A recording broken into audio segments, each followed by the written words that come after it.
शिव, जिन्होंने गंगा के वेग को अपनी जटाओं में संभाला था, उन्हें अपनी अपनी गंगा से उन पर जल चढ़ाना और कांवड़ में ये जल भर कर लाना, ये हमारी संस्कृति का एक अभिन्न अंग रहा है।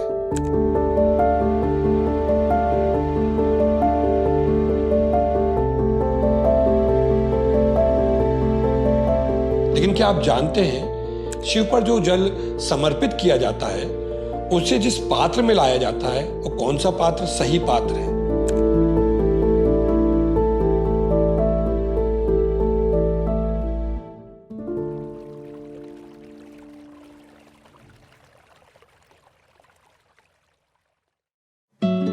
सावन का मौसम आते ही कांवड़ियों का अपनी निकट की नदी या अगर गंगा करीब है तो गंगा से जल को लाना और कांवड़ के जरिए उसे अपने क्षेत्र, अपने घर के मंदिर में चढ़ाने की प्रक्रिया शुरू हो जाती है। अगर आप दिल्ली में रहते हैं तो और आपने देखा होगा कि दिल्ली से हरिद्वार के रूट पर इन दिनों बाइक, पैदल चलते हुए लोग, गाड़ियों में सवार लोग और डीजे के कोलाहल के बीच में लगातार खूब सारी गाड़ियां नजर आती हैं। बीते कुछ सालों में ये बहुत ज्यादा बड़ा है। आखिर ऐसा क्यों हुआ, ये सब पर बात करेंगे, लेकिन उससे पहले मैं आपको एक कहानी सुनाता हूँ। मेरे ख्याल से 6th क्लास की बात रही होगी। पिताजी ने प्राइवेट स्कूल से मेरा दाखिला सरकारी स्कूल में करवा दिया और उन दिनों स्कूल जुलाई में खुला करते थे और भोपाल पर बादल हमेशा मेहरबान रहे। तो हम लोग 1 तारीख को जब स्कूल पहुंचे तो बहुत तेज बारिश हो रही थी। सारे बच्चों ने मैडम से बोलना शुरू कर दिया कि मैडम छुट्टी कर दीजिए, क्या करेंगे अब स्कूल में। मैडम ने बोला अब जब आ गए हो तो पढ़ लो, क्या करोगे, घर जाके बैठो। और फिर बारिश पर बात होने लग गई। मैडम अपनी थोड़ी बातें बताने लग गई और बारिश की बात बताते बताते बात सावन पर आई और शिव जी पर आई। तो उनके जहन में एक कहानी आई, वो कहानी मुझे याद रह गई, आपके साथ साझा कर रहा हूं, शायद हर सावन पर आपको भी याद आए। तो कहानी कुछ इस प्रकार की है कि एक गांव में एक बच्चा रहता था। बच्चा इसलिए क्योंकि कहानी बच्चे को ही सुनाई जा रही थी, तो कहानी का नायक बच्चा ही है। तो वो बहुत गरीब परिवार से था। गरीब, इतना गरीब कि आप ये मान लीजिए कि अगले वक्त का उसको खाना मिलेगा कि नहीं मिलेगा उसको ये भी नहीं मालूम था। अपनी माँ के साथ गांव में रहता था, छोटे मोटे कामों से उनका भरण पोषण हो रहा था। वैसे वो बच्चा खुश था, लेकिन वो सबकी कुछ आकांक्षाएं होती, ऐसी कुछ उसकी भी आकांक्षाएं थी। एक दिन वो अपने गांव में, स्कूल तो जा नहीं पाता था, तो गांव में अपने मैदान में खेल रहा था। तभी अचानक उसके कान में अपने गांव के कुछ लोगों की ऐसी बात पड़ी जो वहां के गांव के शिव मंदिर के बारे में बात कर रहे थे। उनका कहना था कि भाई अपने गांव का जो शिव मंदिर है बहुत सिद्ध मंदिर है, बहुत पुराना मंदिर है।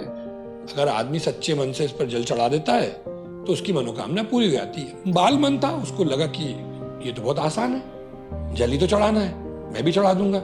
मेरी भी कुछ इच्छाएं हैं, कुछ आकांक्षाएं, वो पूरी हो जाएंगी। छोटी मोटी इच्छाएं थी कि एक घर हो जाए, भरपेट खाने को मिल जाए और स्कूल जाने का मौका मिल जाए। तो उसने सोचा शिव जी से सीधे मांग लेता हूं। तो उसने जल चढ़ाने का प्लान कर लिया। लेकिन प्रॉब्लम ये थी कि उसके पास जल चढ़ाने के लिए कोई पात्र तक नहीं था। जैसा कि मैंने बताया कि वो इतना गरीब था कि वो ये डिसाइड नहीं कर पा रहा था कि कौन से पात्र में भगवान को जल चढ़ाए, क्योंकि कोई वैसा साफ सुथरा पात्र तो उसके पास था नहीं। मम्मी ने और माता ने मना कर रखा था कि भाई किसी के सामने हाथ नहीं फैलाना है। वो लगातार एक जो अबोध, एक मासूम बच्चा जिस प्रकार की सोच रखता है, उस सोच के साथ वो लगातार सोचता रहा। और अचानक उसके दिमाग में एक आइडिया आया और उस युक्ति के साथ वो अगले दिन से उसने जल चढ़ाने की प्रक्रिया को प्रारंभ कर दिया। और ये प्रक्रिया लगातार चलती रही। वो अच्छे दिन आएंगे सोचकर जल चढ़ा रहा था, हालांकि अच्छे दिन जल्दी आते नहीं है, लेकिन वहां पर उसके जल चढ़ाने की प्रक्रिया के दौरान कुछ गांव वाले जरूर आ गए। उन्होंने उसको जल चढ़ाते हुए देख लिया और गांव में बवाल हो गया।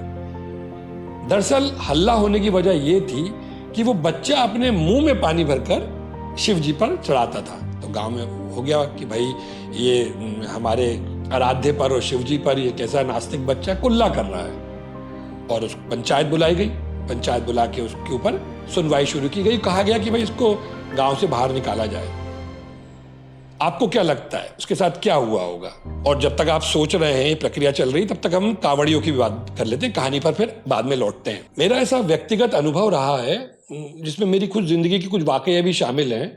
हमारे समाज में धार्मिकता तब ज्यादा पनपती है जब हम व्यस्त कम होते हैं। उसको आप हमारे त्योहारों के और कृषि को साथ में जोड़कर भी देख सकते हैं। जैसे हमारे समाज में जितने भी त्योहार मनाए जाते हैं वो आमतौर पर उस समय आते हैं जब या तो फसल कट चुकी होती है या वो बोई जा चुकी होती है, तो एक बीच का फुर्सत का समय होता है, तब त्योहार मनाए जा रहे होते हैं। इवन अगर आप देखें तो भारत का ये एक क्षेत्र है जिसका नाम है जौनसर बावर, उत्तराखंड में पड़ता है, टोंस नदी के किनारे का एक क्षेत्र है। यहाँ पर दिवाली जो मनाई जाती है वो आमतौर पर मनाई जाने वाली दिवाली, मतलब जो पूरा देश जिस समय दिवाली मना रहा है उसके 1 महीने बाद मनाई जाती है, जिसको वो लोग बूढ़ी दिवाली कहते हैं। वो बूढ़ी दिवाली इसलिए कहते हैं क्योंकि वो जिस समय दिवाली का त्योहार आता है उस समय वहां के किसान फसल काट रहे होते हैं।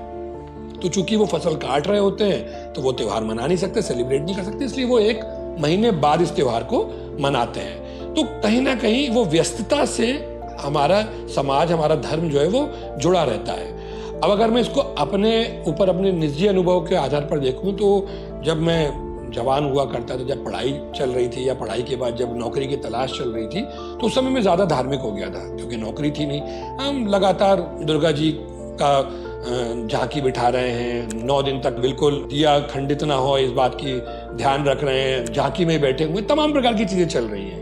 और ये बात मैं आपको इसलिए बता रहा हूँ क्योंकि बीते 10 सालों में अगर आप देखेंगे तो जिस प्रकार से कांवड़ियों की यात्रा शुरू हुई है और युवाओं की उसमें भागीदारी शुरू हुई है, उसमें कहीं ना कहीं वो बेरोजगारी जो है वो एक बहुत बड़ा रोल प्ले करती है, ऐसा मुझे लगता है। क्योंकि जब रोजगार कम होता है तब धर्म का व्यापार ज़्यादा बढ़ता है। और अभी बीते कुछ सालों में तो डीजे के साथ जो जाने, जिसमें शिव के भजनों के कोलाहल के साथ आजकल उसमें राष्ट्रवाद भी जुड़ गया है, तो लहराते हुए तिरंगे भी आपको नजर आते हैं। तो बीते कुछ सालों में युवा जिस तरह से अपने कंधों पर कावड़ का बोझ उठाने के लिए आतुर होते जा रहे हैं, उससे समझ में आता है कि उनके ऊपर अभी रोजगार की जिम्मेदारी नहीं पड़ रही है, जिसके कारण से वो कावड़ का बोझ लेकर या कावड़ का वजन उठाने के लिए ज्यादा आतुर हैं।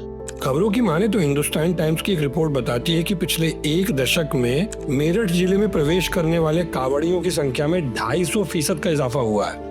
खबर के मुताबिक 2014 में जहां मेरठ में प्रवेश करने वाले कावड़ियों की संख्या 6 से 8 लाख ही थी, वहीं 2023 में ये बढ़कर 23 से 26 लाख पर जा पहुंची थी। इसी तरह अगर बनारस में आंकड़ों को देखें तो 2016 में यहाँ 20 लाख कावड़ी आए थे और 2023 में यही संख्या 2.5 गुना बढ़ गई और 50 लोग कावड़िए यहाँ पहुंचे। अगर रेडिफ की खबर पर नजर डालें तो देश भर से आने वाले कावड़ियों की संख्या के हिसाब से अगर देखा जाए तो देश के 9 राज्यों की कुल कामकाजी आबादी जो होती है ये उसका 24% बैठता है। यानी उस 1 महीने तक ये 24% लोग अपना कामकाज छोड़कर कावड़ यात्रा कर रहे थे।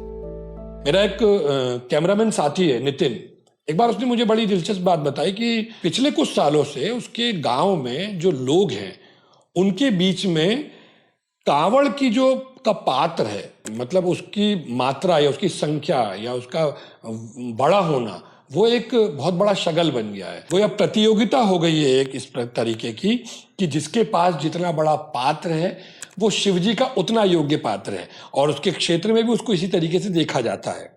और इस पात्र को सजाने के लिए सजता एक बहुत बड़ा बाजार जो बहुत छोटी छोटी चीजों का समुच्चय है।